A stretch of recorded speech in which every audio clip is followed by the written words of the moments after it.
নমস্কার বন্ধুরা, welcome back to my channel. আবারও সুন্দর একটি ব্লগ শেয়ার করতে চলে আসলাম তোমাদের সাথে। আজকে বাসায় কিভাবে রান্না করেছি, কী কী রান্না করেছি সেটাই আজ শেয়ার করব তোমাদের সাথে। রান্না করেছি ডিম কাসুন্দি, মাছ রোস্ট, আলু দিয়ে, শিম দিয়ে, শিং মাছের ঝোল ও লাউ শাক। তো বন্ধুরা, ডিম কাসুন্দি রান্না করার জন্য দেখতে পাচ্ছ আমি দুটো ডিম নিয়েছি। চুলায় একটি কড়াই বসিয়ে সামান্য তেল দিয়ে কেটে রাখা পেঁয়াজ, শুকনো লঙ্কা, কাঁচা লঙ্কা এবং একটি টমেটো, রসুনের কোয়া দিয়ে ভেজে নিচ্ছি। এটা ভাজা হয়ে গেলে আমি এটাকে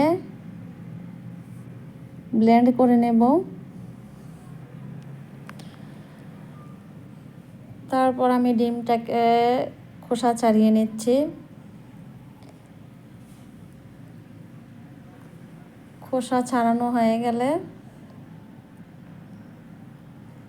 আমি এটাকে মাঝখান দিয়ে কেটে কুসুমটাকে বের করে নেব।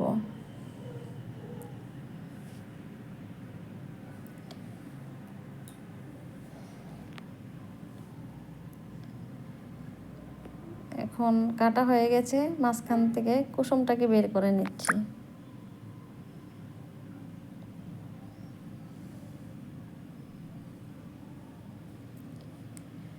কুসুম বের করা হয়ে গেছে। এখন কাসুন্দি, 1 চা চামচ কাসুন্দি, শুকনো লঙ্কা নিয়ে এটাকে হাতে পেস্ট করব।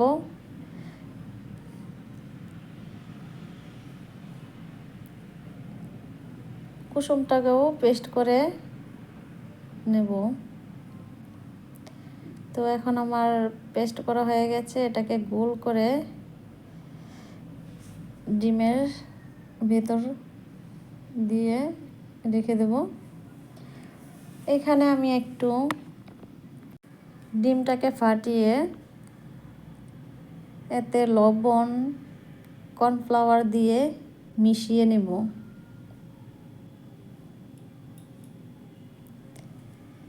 এখন কড়াইতে সামান্য তেল দিয়ে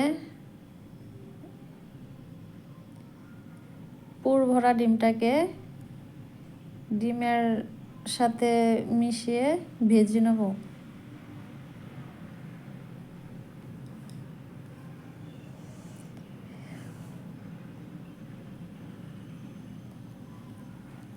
তো কড়াইতে তেল দেওয়ার পর ব্লেন্ড করা মশলাগুলো দিয়ে কাসুন্দি দিয়ে দেব, সামান্য পরিমাণ চিনি, লবণ দিয়ে এটাকে কষিয়ে ডিমটাকে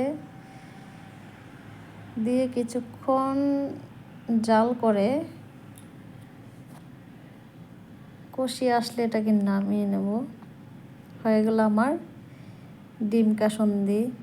তো এটা আপনারা বাসায় ট্রাই করে দেখবেন, খুবই টেস্টি হয়। তারপর এখন আমি মাছ রোস্ট করে নেব। নিয়েছি একটি কাতলা মাছ রোস্ট করার জন্য। এখন কিছু মশলা বেটে নিব।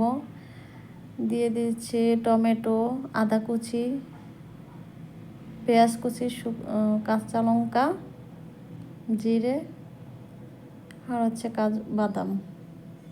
এটাকে বেটে নিচ্ছি। এটা বাটা হয়ে গেলে দিয়ে দিলাম হলুদ, মরিচ, লবণ। তারপর এটাকে ভালোভাবে মাছের সাথে মিশিয়ে নেব।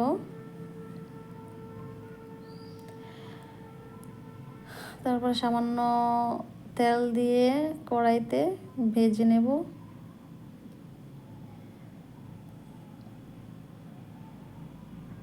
হয়ে গেছে আমার মাছ রোস্ট। এখন পরিবেশন করে নিলাম।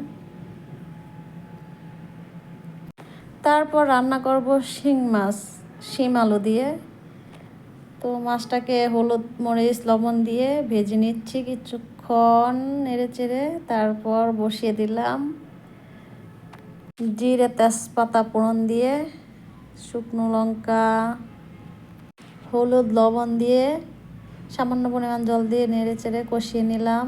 তারপর ঝোল দিয়ে দিলাম মাছগুলোকে। জিরে গুঁড়ো, ধনিয়ার গুঁড়ো দিয়ে হয়ে গেল আমার। এখানে আমি আগে থেকে লাউ শাক সেদ্ধ করে রেখেছি। কড়াইতে সামান্য পরিমাণ তেল, কালো জিরা, পেঁয়াজ, রসুন, শুকনো লঙ্কা দিয়ে নেড়েচেড়ে হয়ে গেল আমার রান্না। ধন্যবাদ।